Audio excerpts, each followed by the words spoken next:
থেকেছিলাম, যে কদিন আমরা ঘুরতেছিলাম।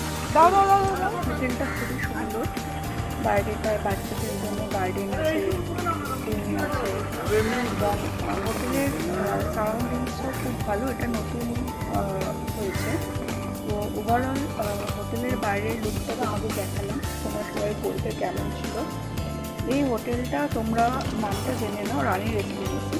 যদি কখনো তোমরা ঘুরতে আসো তো তোমরা এই হোটেলটা আসতে পারো। এটা পুরীর সিটিতে কাছেই পড়বে এবং মার্কেট সব তোমাদের নিয়ারেস্টই থাকবে। এই হচ্ছে আমার দিদি ব্লগ, আর আমার দিদি এই যে আমাকে তখন বলছিল, আমি ক্যামেরা করছিলাম, ভিডিও করে রেখেছিল আমার নাকি এডিট করার টাইম, তাই দিদি বলছিল যে না ও ব্লগ করছে। এবার জামাইবাবু আমার সাথে আরকি মারছে যে ব্লগ তো দেখি না একটাও।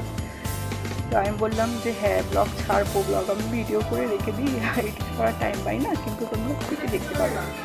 তো এখান থেকে দেখো আমি বাইরের লুকসটা তোমাদের দেখাচ্ছি।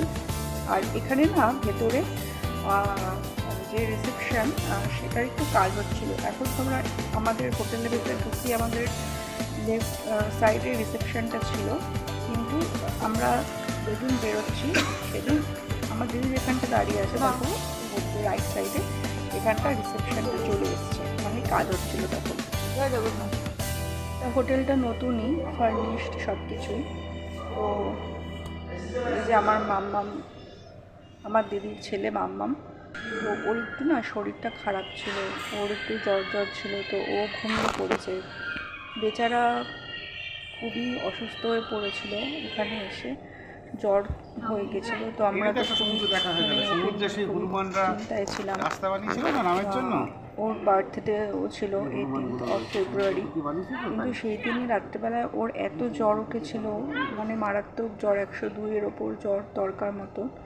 তো ওর বার্থডে সেলিব্রেশনটা আমরা করিনি, এবং আমরা সারাদিনই সেদিন এটা কারি পাতার গাছে ওদের বড়টা দেখ খারাপ ছিল।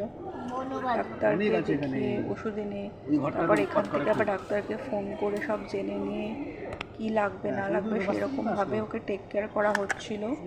তারপরে ও যখন একটু সুস্থ হয়েছিল তখন আমরা ওকে নিয়ে সমুদ্রে বেড়াতে গেছিলাম, এবং আমরা পুরীতেও পুজো দিতে গেছি, সেই ব্লগটাও তোমাদের পরে শেয়ার করব। এখন দেখো এখানে দেখতে পাচ্ছ গাছে হনুমান, এখানে হনুমানের